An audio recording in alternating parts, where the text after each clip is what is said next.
l'importance d'abandonner vos faux dieux, l'importance de vous séparer de vos idoles. Alléluia. Il y a beaucoup d'idoles dans le monde. Et il y a beaucoup de faux dieux dans ce monde. Et vous savez, quand bien même nous pouvons savoir les choses dans notre cœur, les choses ont besoin d'être dites.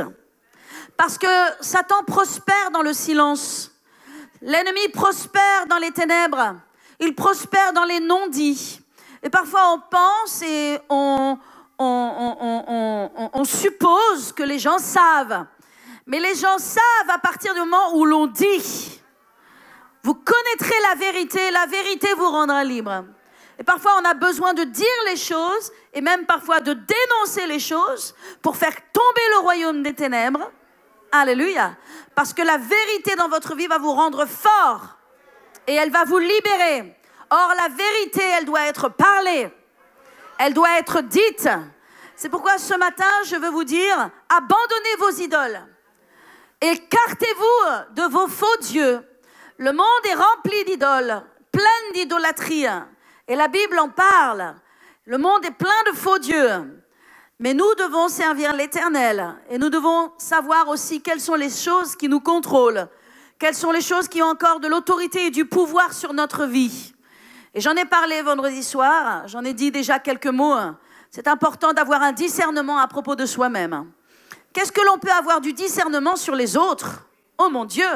Comme nous avons les yeux éclairés pour voir les péchés des autres, comme nous avons les yeux éclairés pour voir quels sont les esprits qui dominent les uns les autres et de venir, oh toi, c'est un diable qui me parle, oh toi, le Satan t'anime. Ok, tu as du discernement sur les autres. Qu'est-ce que tu as comme discernement sur toi-même? Qu'est-ce que tu vois à propos de toi-même? Parce que qu'est-ce qu'on est aveugle à propos de soi? Mais aujourd'hui, Dieu va ouvrir les yeux de tout le monde. Et il ne veut pas ouvrir tes yeux sur ton voisin ou ta voisine, il veut ouvrir tes yeux sur toi. Afin que toi, tu saches quels sont les esprits mauvais qui ont encore de l'autorité, les idoles de ce monde, les philosophies de ce monde, les concepts de ce monde. Et quand je dis de ce monde, vous savez, il y a 2 royaumes. Il n'y en a pas 50. Il y a 2 royaumes. Il y a le royaume de Dieu, qui est le royaume de la lumière, dans lequel Dieu nous a donné sa vérité. Et il ne nous a rien caché, il ne nous a pas menti.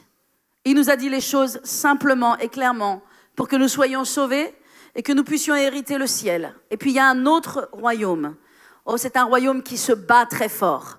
Et parfois, nous qui sommes dans le royaume de Dieu, nous oublions de nous battre et nous agissons comme si il n'y avait pas un adversaire qui est véritablement rugissant et combattant. Le royaume des ténèbres est vraiment en guerre. Le royaume des ténèbres est à l'œuvre. Le royaume des ténèbres est actif contre chaque personne sur la terre, chrétien ou non chrétien. Satan s'est mis un mandat personnel. Il s'est mis un défi parce qu'il ne peut pas être Dieu. Il veut que la création que Dieu a créée, qui est à l'image même de Dieu, soit souillée par lui et soit détruite dans les ténèbres éternellement. Et donc Satan, qui n'a pas de sentiment humain, qui n'a pas de compassion pour qui que ce soit des gens qui le servent activement dans le monde ou juste des gens lambda, il va s'employer pendant toute la vie de cette personne à faire en sorte, même chrétien, qu'il termine dans son royaume. Et ça, c'est un challenge que nous devons comprendre en tant qu'enfants de Dieu. Pas que nous ayons peur de l'ennemi, parce que la peur vient déjà du diable, donc elle ne doit pas faire partie de notre vie ou de notre royaume. Mais c'est une chose que nous devons comprendre. Alléluia. Que nous avons un royaume des ténèbres qui est très actif, un royaume des ténèbres qui est très puissant et très dynamique. Vous savez, beaucoup de gens ont dit « Oh, le diable est faible, oh, le diable est stupide, oh, le diable est insensé ». Je vais vous dire, le diable n'est pas faible, il est fort. Et le royaume des ténèbres est très fort. Et si le royaume des ténèbres n'était pas si fort, eh bien, il n'y aurait pas tant de millions et de millions de gens qui sont, et de millions et peut-être même de milliards qui sont encore sous la main des ténèbres et qui ont besoin d'être éclairés. Alors nous qui appartenons au royaume de la lumière, nous avons été lavés par le sang de Christ. Nous avons une révélation de qui est Dieu, de l'amour de Dieu, de la parole de Dieu. Nous devons être le royaume de Dieu puissant et dynamique et encore plus puissant et encore plus dynamique que le royaume des ténèbres. C'est pourquoi, mes amis, il faut sortir de tous nos apitoiements, il faut sortir de notre petite faiblesse, il faut sortir de toutes les petites choses qui viennent nous paralyser comme si nous étions à la maternelle. L'Église n'est pas une classe maternelle, l'Église est une armée puissante qui a pour mission de faire entrer les gens dans le royaume de Dieu. Alors sortons de nos excuses, sortons de nos petits apitoiements pour entrer dans la mission que Dieu nous a donnée. Amen. Et nous qui sommes des enfants de Dieu, alléluia, nous devons être radicaux avec les choses des ténèbres et avec les choses de Dieu dans notre vie. Et aujourd'hui, je vais vraiment passer l'épée. Je vais passer au fil de l'épée les œuvres des ténèbres, de sorte qu'elles soient exposées et que le peuple de Dieu soit libre et que tous les gens qui m'écoutent ici, sur les radios, les télévisions du monde, puissent entendre et recevoir et être libres eux aussi. Alléluia! Alléluia! Élie est monté au mont Carmel. Il est monté au mont Carmel en Israël pour jeter un défi à tout ce peuple-là, à tous les gens qui étaient là, certains qui étaient du peuple de Dieu. Nous étions dans un temps où les gens ne connaissaient plus la différence entre ce qui était de Dieu et ce qui n'était pas de Dieu. Il y avait une telle adoration à Baal, il y avait une telle adoration à Astarté, qui étaient des divinations, qui étaient des divinités, qui étaient des dieux, des faux dieux, qui étaient littéralement des démons. Parce que lorsque les gens n'adorent pas Jésus, automatiquement, ils adorent des démons. Excusez-moi d'être catégorique, mais dans la vérité, il n'y a pas de gris. C'est blanc ou c'est noir. Et c'est pourquoi je vais vous exposer les différents démons, les différentes divinités, les différentes tromperies. Parce que l'ennemi est très créatif. Parce qu'il crée énormément de choses. Il ne crée pas juste une philosophie, mais des philosophies, des œuvres de ténèbres. Parce que ce qui marche avec l'un ne marche peut-être pas avec l'autre. Donc il est très créatif. La réalité, si les gens n'adorent pas Jésus-Christ, le seul Seigneur, ils adorent autre chose qui n'est pas Dieu. Et ce qui n'est pas Dieu, c'est le diable. Et littéralement le diable. À l'époque d'Élie, le peuple de Dieu était tellement dans les ténèbres. Les gens étaient tellement loin de Dieu.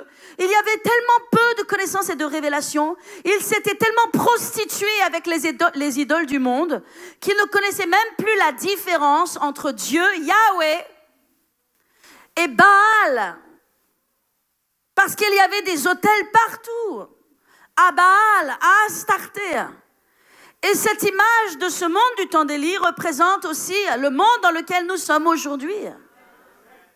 Les gens n'ont plus de discernement pour réaliser quelles sont les choses qu'ils adorent. Alléluia. Et ils ont besoin d'avoir de la connaissance. Comment toutes ces choses sont arrivées pour en arriver à Élie? Je vais vous reprendre un peu l'histoire du commencement, un peu du début. Alléluia. Il y avait David. David a été un roi puissant, il a mené les guerres de l'Éternel de toutes ses forces. Et puis, il a transmis véritablement un empire à son fils Salomon. Salomon a reçu en héritage de son père presque 7 milliards de dollars pour bâtir la maison de Dieu. David avait économisé pour la maison de Dieu. Pour vous dire à quel point David aimait Dieu. Et Salomon a été, appelé par Dieu à bâtir la maison de Dieu. Il a fait la dédicace du temple. Il a fait un temple somptueux, magnifique, comme il n'existait nulle part dans le monde, en honneur à l'Éternel. Et il a dit dans ce temple, il a dit au moment de la dédicace, Seigneur, Éternel, quand ton peuple priera dans ce lieu, exauce. Quand ton peuple sera oppressé par les ennemis et qu'ils viendront dans ce temple, exauce. Quand ton peuple sera tombé et qu'il viendra avec repentance dans ce lieu, exauce. Et il a fait toute une prière immense. Et puis, Dieu a dit, quand mon peuple viendra, j'exaucerai dans ce lieu. Mais il a dit, attention, il y a aussi des conditions. Il a dit, mais par contre, ne m'abandonnez pas pour des fausses idoles. Parce que si vous vous écartez de mes lois et de mes ordonnances, si vous allez après d'autres dieux, si vous allez après des faux dieux, cette maison sera laissée comme une maison de désolation. Et les gens qui passeront la regarderont et se moqueront avec sarcasme. Et ils diront, voici ce que l'Éternel, leur Dieu, a fait pour eux. Et vous serez même déportés dans d'autres nations. Et nous savons ce qui s'est passé. Qu'est-ce qui s'est passé? Salomon a été un roi excellent. Il a été un roi sage et puissant. Il a bâti la maison de Dieu. Alléluia. Jusqu'à ce qu'il se mette à épouser des femmes étrangères. Des femmes qui avaient d'autres dieux. Qui avaient pour Dieu les dieux de Baal, les dieux d'Astarté. Et il a épousé ces femmes. Et il a épousé leurs dieux. Et il a permis à ces dieux, à ces divinités d'entrer dans la nation d'Israël. Et sur les montagnes, les collines d'Israël, il a permis que des autels soient bâtis à Baal, que des autels soient bâtis aux dieux sidoniens, que des autels soient bâtis aux Astartés. Or, ces dieux-là ne sont pas des dieux si ce n'est des diables. Et c'était des idolâtries, bien sûr, dans lesquelles les gens, il y avait des prostituées, hommes et femmes qui étaient là. Le peuple allait pour sacrifier à ces idoles. Il y avait beaucoup d'actes sexuels. Il y avait beaucoup de choses horribles. Il y avait beaucoup de sacrifices de sang. Même au travers de Baal et Moloch, il y avait des sacrifices d'enfants. Les enfants étaient jetés vivants dans le feu.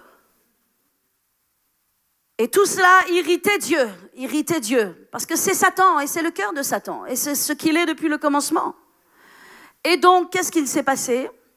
Eh bien, la maison de Dieu a été détruite, comme Dieu l'a dit, et le peuple a été est parti en déportation. Et un prophète est venu et lui a dit, tu vois Salomon, tu n'as pas été obéissant, aux lois, aux ordonnances de Dieu. Le royaume sera déchiré après toi. Et nous savons qu'est-ce qui s'est passé. Il y a eu le grand schisme, bien sûr. Et il a dit, seulement à cause de mon serviteur David, la tribu de Juda sera maintenue. Mais les choses vont être déchirées parce que tu as désobéi. Et je vais vous dire, l'idolâtrie, aujourd'hui vous dites, oh oui, mais Seigneur, je ne m'agenouille pas devant des Astartés, je ne m'agenouille pas devant des Baals, mais il y a de l'idolâtrie moderne aujourd'hui. Et il faut le réaliser. Et il y a beaucoup de choses qui peuvent être des idoles dans notre vie. Et Dieu ne partage pas avec nos idoles. Il veut notre cœur. Et quand bien même il est le Dieu du Nouveau Testament et de l'Ancien Testament, ce Dieu vraiment puissant et redoutable de l'Ancien Testament, il est aussi le même Dieu du Nouveau Testament. Sauf qu'il y a la grâce et l'amour qui est là, mais il est cependant le même Dieu. Est-ce que quelqu'un m'entend ce matin? Qu'est-ce qui s'est passé? Salomon, eh bien, le royaume a été déchiré après lui. Et voici qu'il y a eu Roboam et Jéroboam. Roboam était le fils de Salomon, il s'est retrouvé avec 2 tribus.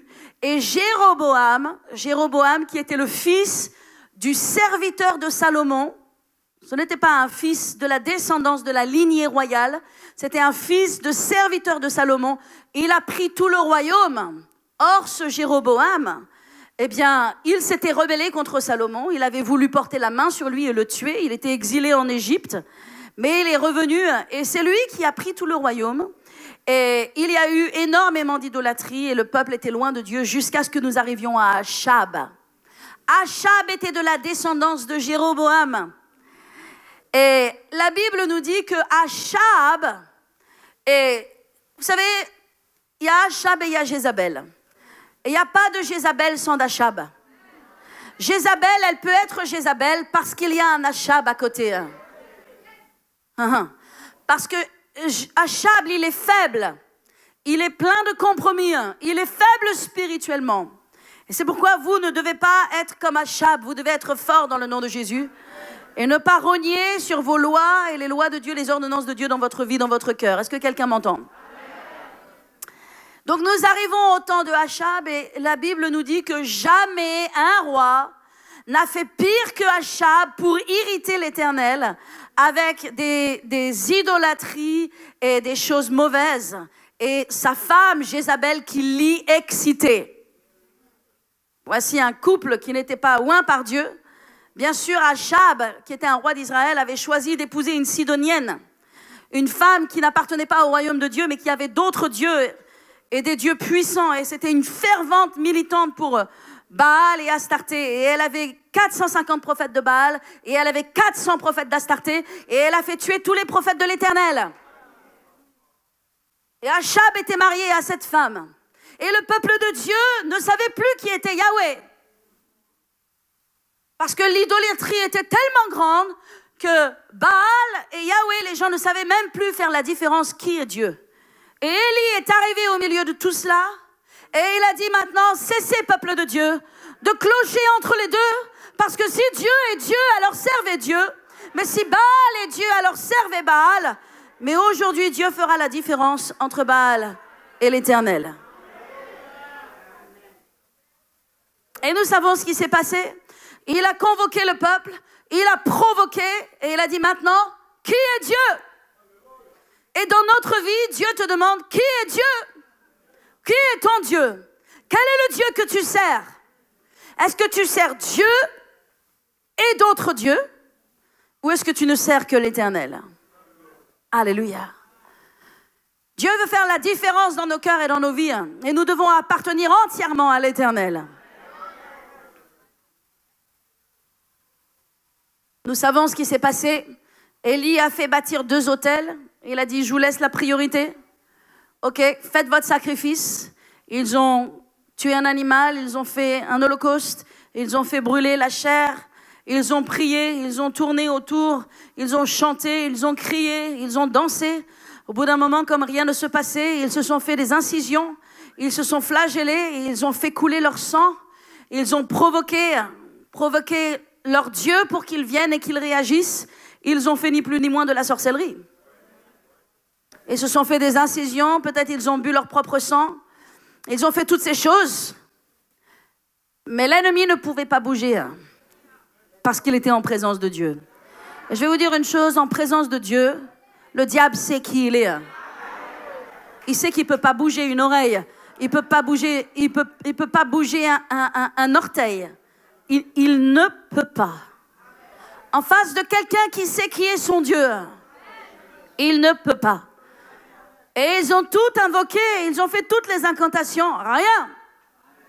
Alors Élie a dit, maintenant c'est mon tour. Et nous savons ce qu'il a fait. Il a fait un holocauste. Et il a creusé des fossés tout autour. Et il a dit, mettez de l'eau, tellement de vases d'eau. Et il a dit, le Dieu qui est Dieu est celui qui répondra par le feu.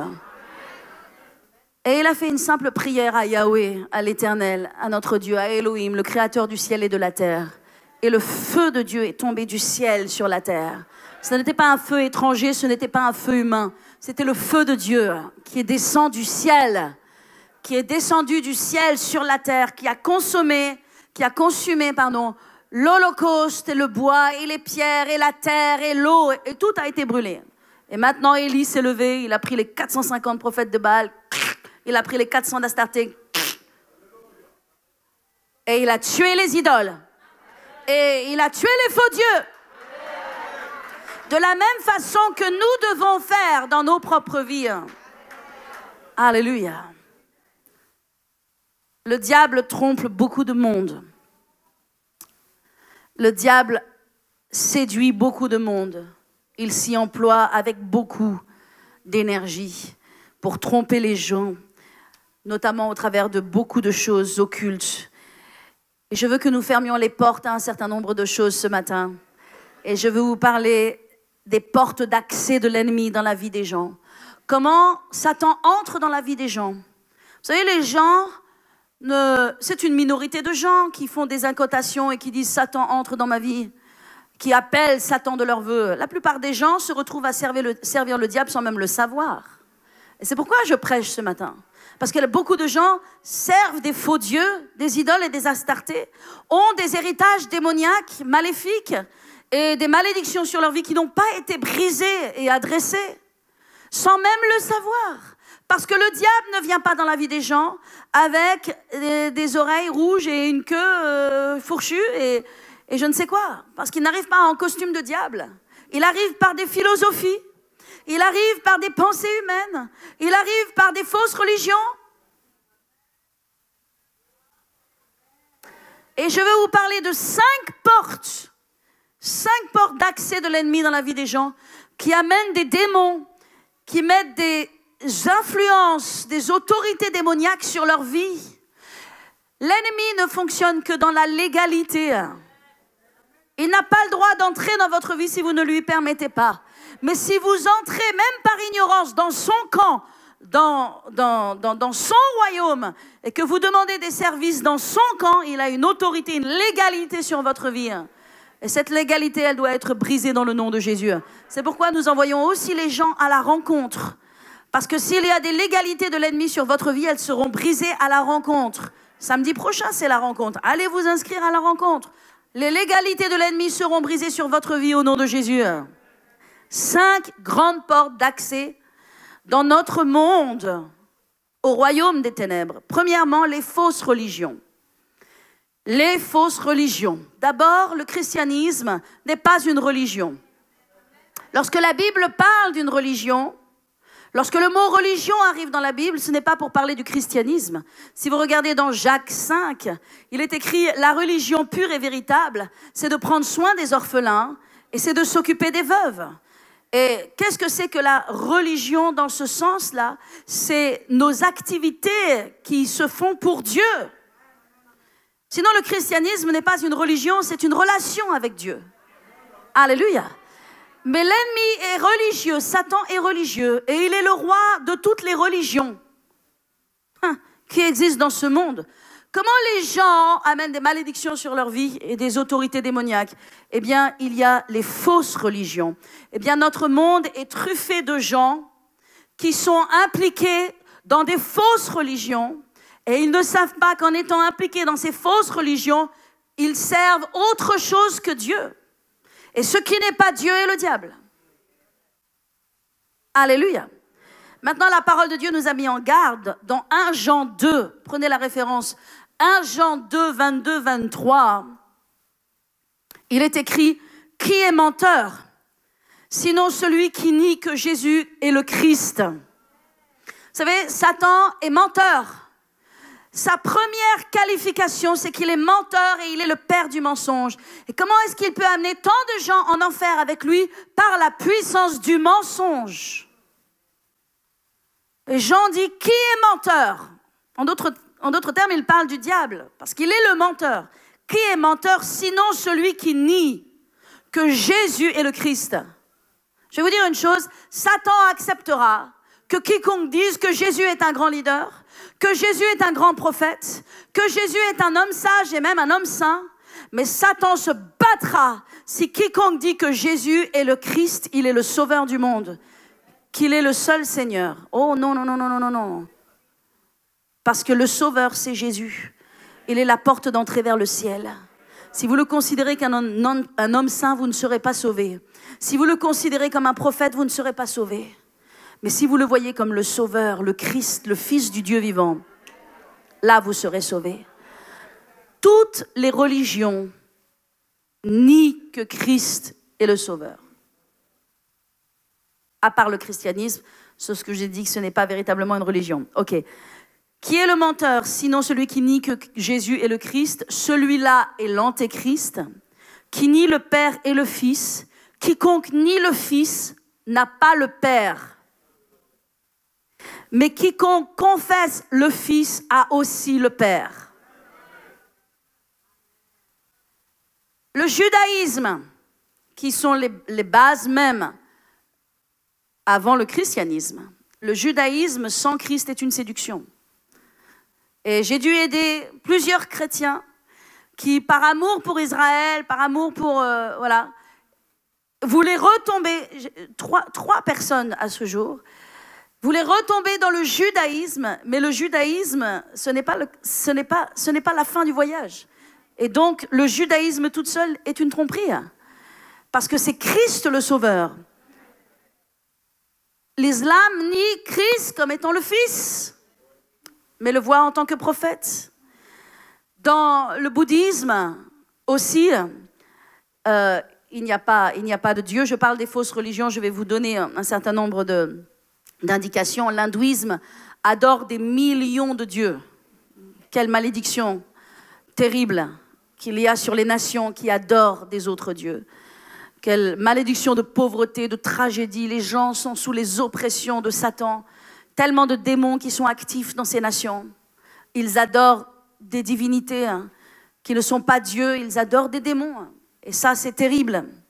Les témoins de Jéhovah nient que Christ est le Christ. Et j'aimerais aussi parler du catholicisme. Parce que si nous avons bien sûr la même base, que Jésus est le Fils de Dieu et qu'il est le Sauveur, à la même hauteur que Jésus, il y a Marie. Et après, il y a l'adoration et les prières pour les saints. Et ça, ce sont des choses qui sont terribles, qui viennent détourner l'attention de Christ et qui sont des idolâtries. Parce que Marie, elle est au ciel. Marie, c'est une femme, une servante de Dieu, comme vous et moi. Et elle est dans le ciel. Et les gens qui prient Marie ne prient pas Marie, ils prient des démons. Et les gens qui prient des saints, les saints, ils sont au ciel.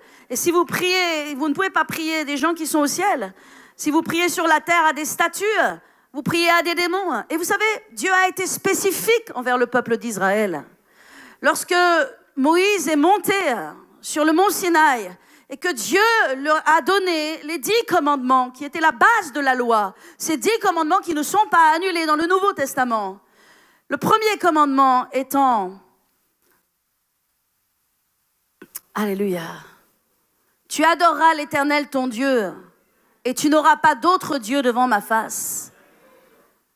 Alléluia. Amen. Et le deuxième commandement, tu ne te feras pas de statue, d'image quelconque, de représentation dans les cieux, et tu ne te prosterneras pas devant elle, parce que c'est de l'idolâtrie. Voyez comme le diable est trompeur. Est-ce que quelqu'un m'entend? Alléluia. Dans Exode 23, il est écrit, tu ne te prosterneras pas devant leurs dieux et tu ne les serviras pas. Tu n'imiteras pas ces peuples dans leur conduite, mais tu détruiras leurs statues et tu briseras leurs idoles. Alléluia. C'est ce que Dieu veut que nous fassions. Et c'est pour ça que les choses ont besoin d'être dites pour que vous soyez éclairés. L'ennemi, Satan, trompe les gens au travers de fausses religions et aussi de la tradition, dans la tradition des pays. Dans des pays, il y a des traditions fortes. En Afrique, à Madagascar, dans les îles, il y a des traditions. Ce sont des traditions démoniaques. Ces choses doivent être renoncées. Alléluia.